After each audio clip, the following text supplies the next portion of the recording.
Want to know how to level your audio in Audacity? Well, no worries. In this video, I'm going to show you an easy step-by-step guide on how you can do it. It's super simple and under a minute, so let's get straight to it. Now, first things first, simply open up your Audacity application, and once it is, just simply import your audio. So head towards File, select Import and import any audio that you like. Now, you can just simply double-click, select the entire track first. So since we want to level our entire track, what you need to do is just simply double-click on it, head towards Effect right here, and now just simply head towards Volume and Compression and then select Normalize. What this does is this simply normalizes your audio's volume. So I would suggest you to keep this 3 to 5 decibels, minus 3 to minus 5, and then select Apply, and once you're done with it, your normalization will be successful. Now there's one last thing that you need to do as well.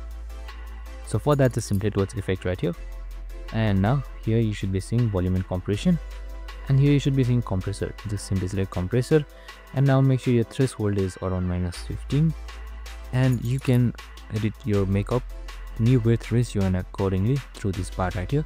Once you're done, just simply select Apply, and you should be good to go. And that's it, super simple and easy. I hope this video helped.